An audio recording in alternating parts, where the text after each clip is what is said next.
पातालखंड पुष्कल के द्वारा चित्रांग का वध, हनुमान जी के चरण प्रहार से सुबाहु का शापोद्धार तथा उनका आत्मसमर्पण। शेष जी कहते हैं, मुने, राजकुमार चित्रांग क्रोंच व्यूह के कंठभाग में रथ पर विराजमान था। अनेकों वीरों से घिरे हुए होने के कारण उसकी बड़ी शोभा हो रही थी। वरावतारधारी भगवान विष्णु ने जिस प्रकार समुद्र में प्रवेश किया था, उसी प्रकार उसने भी शत्रुघ्न की सेना में प्रवेश किया। उसका धनुष अत्यंत सुदृढ़ और मेघ गर्जना के समान टंकार करने वाला था। चित्रांग ने उसे खींचकर चढ़ाया और करोड़ों शत्रुओं को भस्म करने वाले तीखे बाणों का प्रहार आरंभ किया। उन बाणों से समस्त शरीर छिन्न भिन्न हो जाने के कारण बहुत से योद्धा धाराशायी हो गए। इस प्रकार घोर संग्राम आरंभ हो जाने पर पुष्कल भी युद्ध के लिए गए। चित्रांग और पुष्कल दोनों एक दूसरे से भिड़ गए। उस समय उन दोनों का स्वरूप बड़ा ही मनोहर दिखाई देता था। पुष्कल ने सुंदर भ्राम का अस्त्र का प्रयोग करके चित्रांग के दिव्य रथ को आकाश में घुमाना आरंभ किया। यहाँ एक अद्भुत सी बात हुई। एक मुहूर्त तक आकाश में चक्कर लगाने के बाद घोड़ों सहित वह रथ बड़े कष्ट से स्थिर हुआ और युद्ध भूमि में आकर ठहरा। उस समय चित्रांग ने कहा, पुष्कल, तुमने बड़ा उत्तम पराक्रम दिखाया। श्रेष्ठ योद्धा संग्राम में ऐसे कर्मों की बड़ी सराहना करते हैं। तुम घोड़ों सहित मेरे रथ को आकाश में घुमाते रह गए, किंतु अब मेरा भी पराक्रम देखो, जिसकी शूरवीर प्रशंसा करते हैं। ऐसा कहकर चित्रांग ने युद्ध में बड़े भयंकर अस्त्र का प्रयोग किया। उस बाण से आबद्ध होकर पुष्कल का रथ आकाश में पक्षी की भांति घोड़े और सारथी सहित चक्कर लगाने लगा। पुत्र का यह पराक्रम देखकर राजा सुबाहु को बड़ा विस्मय हुआ। शत्रु वीरों का दमन करने वाले पुष्कल जब किसी धरती पर आकर ठहरे तो उन्होंने घोड़े और सारथी सहित चित्रांग के रथ को अपने बाणों से नष्ट कर दिया। जब वह रथ टूट गया तो वह चित्रांग पुनः दूसरे रथ पर सवार हुआ, परंतु पुष्कल लगे हाथ उसे भी अपने बाणों से नष्ट कर डाला। इस प्रकार इस युद्ध के मैदान में वीर पुष्कल ने राजकुमार चित्रांग के 10 रथ चौपट कर दिए। तब चित्रांग एक विचित्र रथ पर सवार होकर पुष्कल के साथ युद्ध करने के लिए बड़े वेग से आया। उसने क्रोध में भरकर 5 भल्ल हाथ में लिए और महातेजस्वी भरतपुत्र के मस्तक को उनका निशाना बनाया। उन भल्लों की चोट खाकर पुष्कल क्रोध से जल उठे और धनुष पर बाण का संधान करके चित्रांग को मार डालने की प्रतिज्ञा करते हुए बोले, चित्रांग, यदि इस बाण से मैं तुम्हारे प्राण न ले लूं तो शील और सदाचार से शोभा पाने वाली सती नारी को कलंकित करने से यमराज के वश में पड़े हुए पापी मनुष्यों को जिस लोक की प्राप्ति होती है वही मुझे भी मिले। मेरी यह प्रतिज्ञा सत्य हो। पुष्कल का यह उत्तम वचन सुनकर शत्रु पक्षों के वीरों का नाश करने वाला बुद्धिमान वीर चित्रांग हंसकर बोला, शूर शिरोमणि, प्राणियों की मृत्यु सदा और सर्वत्र ही हो सकती है, अतः मुझे अपने मरने का दुख नहीं, किंतु तुम मेरे वध के लिए जो बाण छोड़ोगे उसे मैं यदि काट न डालूं तो उस अवस्था में मेरी प्रतिज्ञा सुनो। जो मनुष्य तीर्थ यात्रा की इच्छा रखने वाले पुरुष का मानसिक उत्साह नष्ट कराता है, उसका लगने वाला पाप मुझे भी लगे, क्योंकि उस दशा में मैं प्रतिज्ञा भंग का अपराधी समझा जाऊंगा। इतना कहकर चित्रांग चुप हो गया। उसने अपने धनुष को संभाला। पुष्कल बोले, यदि मैंने निष्कपट भाव से श्री रामचंद्र जी के युगल चरणों की उपासना की हो तो मेरी बात सच्ची हो जाए। यदि मैं अपनी स्त्री के सिवा दूसरी किसी स्त्री का मन में विचार भी न करता हूँ तो इस सत्य के प्रभाव से युद्ध में मेरा वचन सत्य हो। यह कहकर पुष्कल ने तुरंत ही अपने धनुष पर एक बाण चढ़ाया जो कालाग्नि के समान तेजस्वी तथा वीरों के मस्तक का उच्छेद करने वाला था। उस बाण को उन्होंने चित्रांग के ऊपर छोड़ दिया। वह बाण छूटता देख बलवान राजकुमार ने धनुष पर कालाग्नि के समान एक तीक्ष्ण बाण रखा और उसने अपने वध के लिए आते हुए पुष्कल के बाण को काट डाला। उस समय बाण के कट जाने पर पुष्कल की सेना में भारी हाकार मचा। कटे हुए बाण का पिछला आधा भाग धरती पर गिर पड़ा, किंतु पूर्वाध भाग जिसमें बाण का फल नोक जुड़ा हुआ था आगे बढ़ा। उसने एक ही क्षण में कमल की नाल के समान चित्रांग का गला काट डाला। राजकुमार का सुंदर मस्तक किरीट और कुंडलों सहित पृथ्वी पर गिर पड़ा और आकाश से गिरे हुए चंद्रमा की भांति शोभा पाने लगा। भरत कुमार वीरवर पुष्कल ने राजकुमार चित्रांग को भूमि पर पड़ा देख उस क्रोंच व्यूह के भीतर प्रवेश किया जो समस्त वीरों से सुशोभित हो रहा था।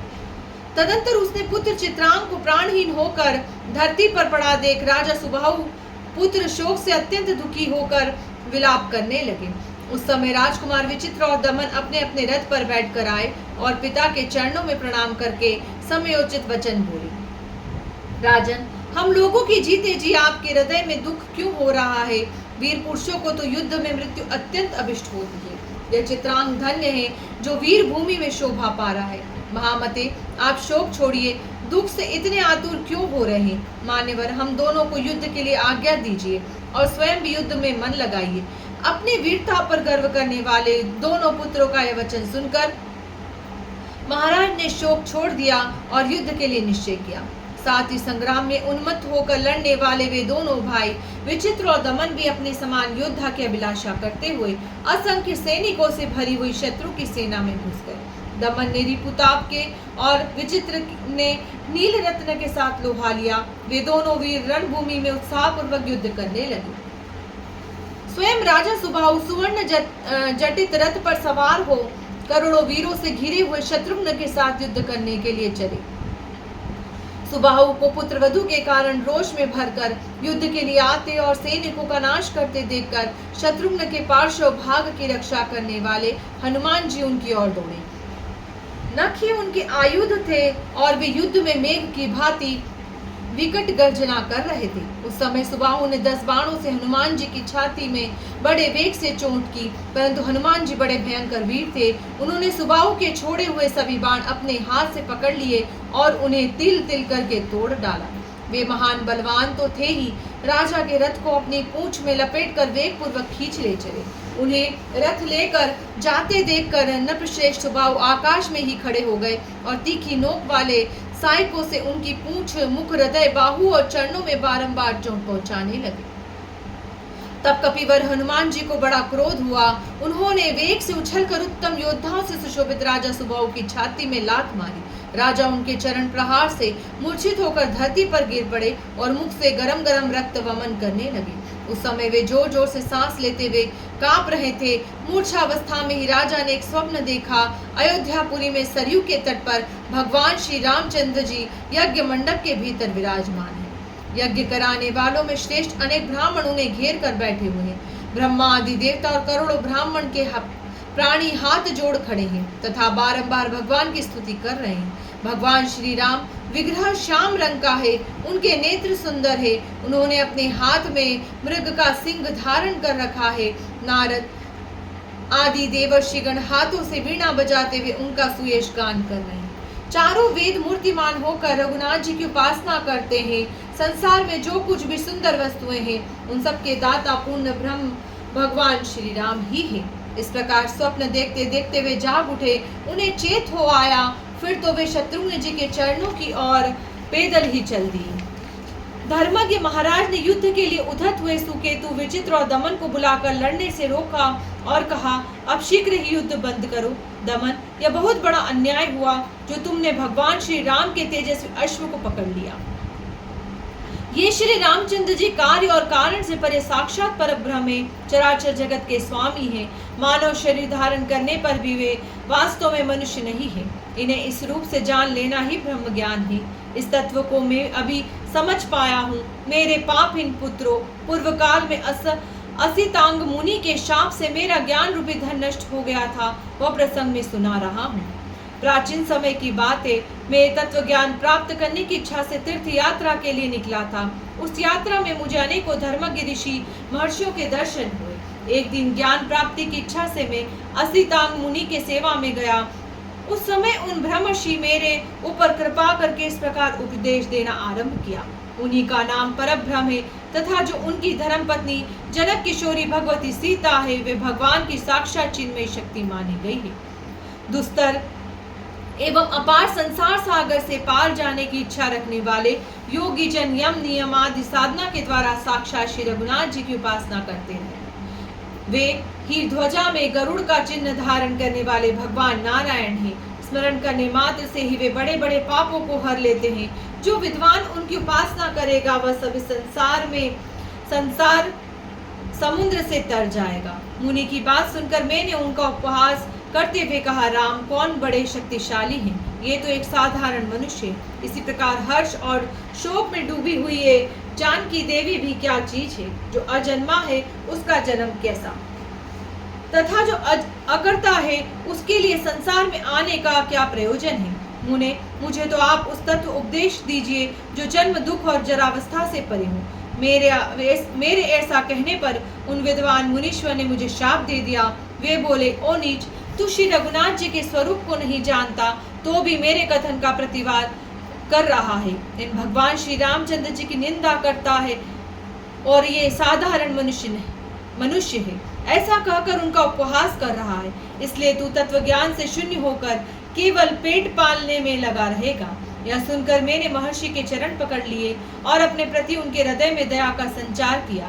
वे करुणा के सागर थे, मेरी प्रार्थना से पिघल गए और बोले, राजन, जब तुम श्री रघुनाथ जी के यज्ञ में विघ्न डालोगे और हनुमान जी वेग पूर्वक तुम्हारे ऊपर चरण प्रहार करेंगे, उसी समय तुम्हें भगवान श्री राम के स्वरूप का ज्ञान होगा, अन्यथा अपनी बुद्धि से तुम उन्हें नहीं जान सकोगे।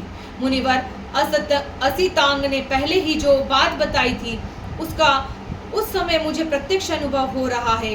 अतः मेरे महाबली सैनिक रघुनाथ जी के शोभायमान अश्व को ले आवे। उसके साथ ही मैं बहुत सा धन वस्त्र तथा यह राज्य भी भगवान को अर्पण कर दूंगा। वह यज्ञ अत्यंत पुण्य प्रदान करने वाला है, उसमें श्री रामचंद्र जी का दर्शन करके मैं कृतार्थ हो जाऊंगा। इसलिए घोड़े सहित अपना सर्वस्व समर्पण कर देना ही मुझे अच्छा जान पड़ता है। उत्तम रीति से युद्ध करने वाले सुबाहु ने पिता के बात को सुनकर बड़ा हर्ष प्रकट किया। वे महाराज सुबाहु को श्री रघुनाथ जी के दर्शन के लिए उत्कंठित देखकर उनसे बोले, राजन, हम लोग आपके चरणों के सिवा और कुछ नहीं जानते, अतः आपके हृदय में जो शुभ संकल्प प्रकट हुआ है वह शीघ्र ही पूर्ण होना चाहिए। सफेद चंबर से सुशोभित रत्न और माला आदि की शोभा से संपन्न तथा चंदन आदि के द्वारा चर्चित यह यज्ञ संबंधी अश्व शत्रुघ्न जी के पास ले जाइए। आपकी आज्ञा से अनुसार उपयोग होने में ही इस राज्य की सार्थकता है। स्वामिन, प्रचुर स्मृतियों में भरे हुए कोष, हाथी, घोड़े, वस्त्र, रत्न, मोती तथा मूंगे आदि द्रव्य लाखों की संख्या में प्रस्तुत है। इनके सिवा और भी जो जो महान अभ्युदय की वस्तुएं हैं उन सबको श्री रामचंद्र जी की सेवा में समर्पित कीजिए। महामते, हम सभी पुत्र आपके किंकर हैं, आप हमें भी भगवान की सेवा में अर्पण कीजिए। पुत्रों के वचन सुनकर महाराज सुबाहु को बड़ा हर्ष हुआ। वे आज्ञा पालन के लिए उद्धत हुए अपने वीर पुत्रों से इस प्रकार बोले, तुम सब लोग हाथों में हथियार ले नाना प्रकार के रथों से घिरकर कवच आदि सुसज्जित हो घोड़े को यहाँ ले आओ। तत्पश्चात में राजा शत्रुघ्न के पास चलूंगा। शेष जी कहते, राजा सुबाहु के वचन सुनकर विचित्र दमन, सुकेतु तथा अन्य शूरवीर उनकी आज्ञा का पालन करने के लिए उद्धत हो नगर में गए और उस मनोहर अश्व को जो सफेद चंवर से संयुक्त और स्वर्ण पत्र आदि से अलंकृत था राजा के सामने ले आए। रत्नमाला आदि से विभूषित और मन के समान वेगवान उस अश्व में यज्ञ के घोड़े को लाया गया। देख बुद्धिमान राजा को बड़ी प्रसन्नता हुई। वे अपने पुत्र पोत्रों के साथ परम धार्मिक शत्रुघ्न जी के समीप पैदल ही चले। उन्हें अच्छी तरह मालूम था कि यह धन नश्वर है, जो लोग इसमें आसक्त होते हैं उन्हें यह दुख ही देता है। यदि यही सोचकर वे विनाश की ओर जाने वाले धन का सदुपयोग करने के लिए वहां से चले। निकट जाकर उन्होंने देखा शत्रुघ्न जी श्वेत छत्र से सुशोभित है तथा मंत्री सुमति से भगवान श्री राम की कथा वार्ता पूछ रहे हैं। भय की बात तो उन्हें छू भी नहीं सकती। वे विरोचित शोभा से उद्विग्न हो रहे हैं। उनका दर्शन करके पुत्र सहित राजा सुबाहु ने शत्रुघ्न जी के चरणों में प्रणाम किया और अत्यंत हर्ष में भरकर कहा, मैं धन्य हो गया। उस समय उनका मन एकमात्र श्री रघुनाथ जी के चिंतन में लगा हुआ था। शत्रुघ्न ने देखा ये उद्दट राजा सुबाहु मेरे प्रेमी होकर मिलने आए हैं, तो वे आसन से उठ खड़े हुए और सबके साथ बोहे पसरा कर मिले। विपक्षी वीरों का नाश करने वाले राजा सुबाहु ने शत्रुघ्न जी का भलीभांति पूजन करके अत्यंत हर्ष प्राप्त किया और गदगद स्वर से कहा, करुणानिधे, आज मैं पुत्र और कुटुंब और वाहन सहित धन्य हो गया, क्योंकि इस समय मुझे करोड़ों राजाओं द्वारा अभिवंदित आपके चरणों का दर्शन हो रहा है। मेरा पुत्र दमन अभी नादान है, इसलिए इसने इस श्रेष्ठ अश्व को पकड़ लिया है। आप इससे अनितिपूर्ण बर्ताव को क्षमा कीजिए। जो संपूर्ण देवता भी देवता हैं, जो संपूर्ण देवताओं के भी देवता है तथा जो लीला से इस जगत की सृष्टि पालन और संहार करने वाले हैं, उन रघुवंशी शिरोमणि श्री रामचंद्र जी को यह नहीं जानता। इसी से इसके द्वारा यह अपराध हो गया है। हमारे इस राज्य का प्रत्येक अंग स्मृतिशाली है। सेना और सावरियों की संख्या भी बहुत बड़ी चढ़ी है। ये सब श्री राम की सेवा में समर्पित है। ये मेरे पुत्र और हम भी आप ही के हैं। हम सब लोगों के स्वामी भगवान श्री राम ही हैं। हम आपकी प्रत्येक आज्ञा का पालन करेंगे। मेरी दी हुई ये सभी वस्तुएं स्वीकार करके इन्हें सफल बनाइए। मेरे पास कोई भी ऐसी वस्तु नहीं है जो ग्रहण करने के योग्य न हो। श्री रामचंद्र जी के चरणार बिंदु के मधुकर हनुमान जी ने कहा है, उन्हीं की कृपा से मैं राजाधिराज भगवान राम का दर्शन करूंगा। साधुओं का संग हो जाने पर इस पृथ्वी का क्या क्या नहीं मिल जाता। मैं महामूर्ख था, किंतु संत के प्रसाद से ही आज मेरा ब्रह्म शाप से उद्धार हुआ है। अब मैं पद्मपत्र के समान विशाल लोचन वाले महाराज श्री रघुनाथ जी के दर्शन करके इस लोक में जन्म लेने का संपूर्ण एवं दुर्लभ फल प्राप्त करूंगा। मेरी आयु का बहुत बड़ा भाग श्री राम के वियोग में ही बीत गया। अब थोड़ी सी आयु शेष रह गई है। इसमें मैं श्री रघुनाथ जी का कैसे दर्शन करूंगा। मुझे यज्ञ कर्म में कुशल श्री रामचंद्र जी का दर्शन कराइए, जिनके चरणों की धूलि से पवित्र होकर शीला भी मुनि पत्नी हो गई, तथा युद्ध में जिनके मुखारविंद का अवलोकन करके अनेकों वीर परम पद को प्राप्त हो गए। जो लोग आदर पूर्वक श्री रघुनाथ जी के नाम लेते हैं, वे उसी परम धाम को प्राप्त होते हैं जिसका योगी लोग चिंतन किया करते हैं। अयोध्या के लोग धन्य हैं जो अपने नेत्रपुटों के द्वारा श्री राम के मुख कमल का मकरंद पान करके सुख पाते और महान अभ्युदय को प्राप्त होते हैं। शत्रुघ्न ने कहा, राजन, आप ऐसा क्यों कहते हैं? आप वृद्ध होने के नाते मेरे पूज्य हैं। आपका यह सारा राज्य राजकुमार दमन के अधिकार में रहना चाहिए। क्षत्रियों का कर्तव्य ही ऐसा है जो युद्ध का अवसर उपस्थित कर देता है। संपूर्ण राज्य और यह धन सब मेरी आज्ञा से लौटा ले जाइए। महीपते, जिस प्रकार श्री रघुनाथ जी मेरे लिए मन वाणी द्वारा सदा ही पूज्य है, उसी प्रकार आप भी पूजनीय होंगे। इस घोड़े के पीछे चलने के लिए आप भी तैयार हो जाइए। परम बुद्धिमान शत्रुघ्न जी का कथन सुनकर सुबाहु ने अपने पुत्र को राज्य पर अभिषिक्त कर दिया। उस समय शत्रुघ्न जी ने उनकी बड़ी सराहना की। तदंतर वे महारथियों से घिरकर रणभूमि में गए और पुष्कल के हाथ से मरे हुए अपने पुत्र का विधि पूर्वक दाह संस्कार करके कुछ देर तक शोक में डूबे रहे। उनका वह शोक साधारण लोगों की दृष्टि में था, वास्तव में तो वह महारथी नरेश तत्वज्ञानी थे। अतः श्री रघुनाथ जी का निरंतर स्मरण करते हुए उन्होंने ज्ञान के द्वारा अपना समस्त शोक दूर कर दिया।